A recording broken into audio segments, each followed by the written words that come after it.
تو پھر ظاہر سی بات ہے کہ فساد بھی بپا ہوں گے، فساد بھی بپا ہوں گے۔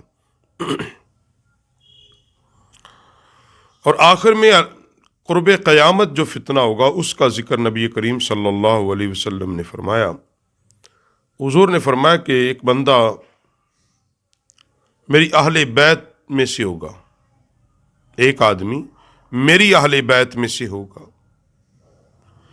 اور ایک شخص کے قدموں کے نیچے سے ہوگا، وہ سمجھے گا کہ وہ مجھ سے ہے لیکن وہ مجھ سے نہیں ہوگا۔ یعنی حضور فرماتے ہیں ایک شخص جو ہے میری اہل بیت میں سے ایک شخص ہے،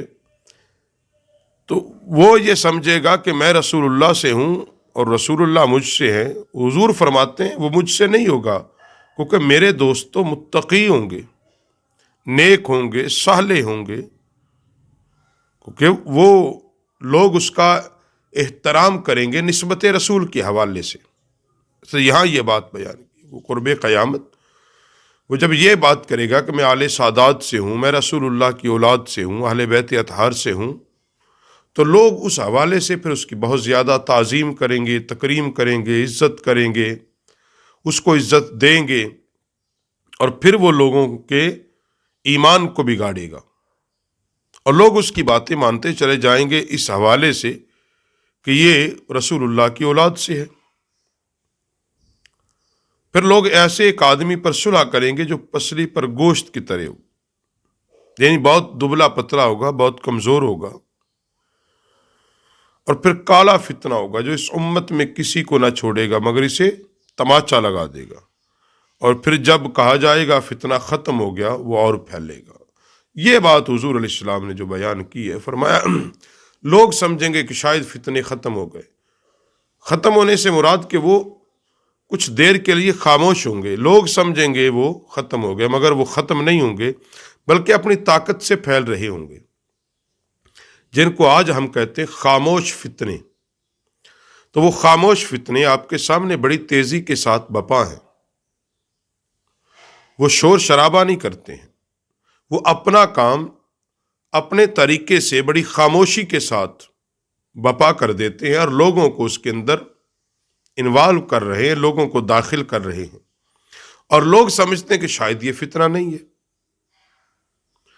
ان میں سے ایک فتنے کا میں ذکر کر دوں، موجودہ دور کے اندر سود کی جو مختلف اقسام بپا کر دی گئی ہیں، مختلف نام دے کر،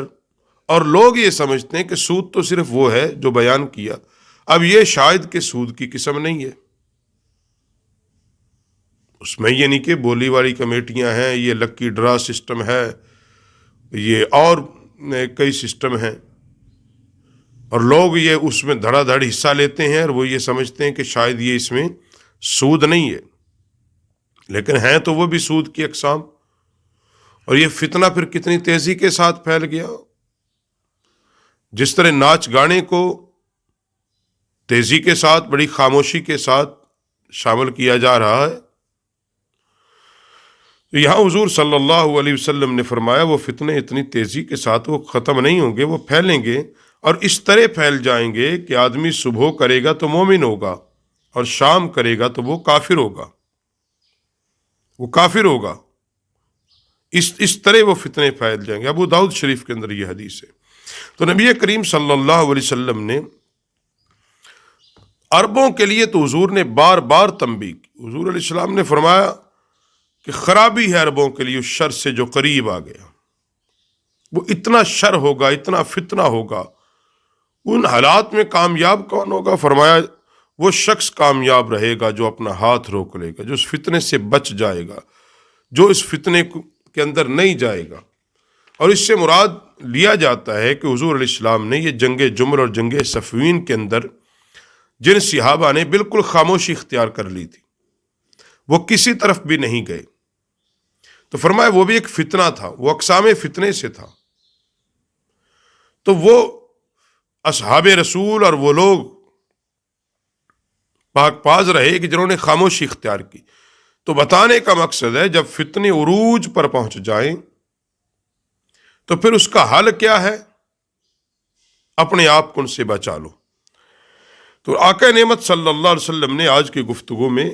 ایسے فتنوں کا ذکر فرما دیا اپنی مجلس میں کہ جو دیر پا ہوں گے، لوگ کہیں گے یہ ختم ہو گئے، مگر وہ ختم نہیں ہوں گے۔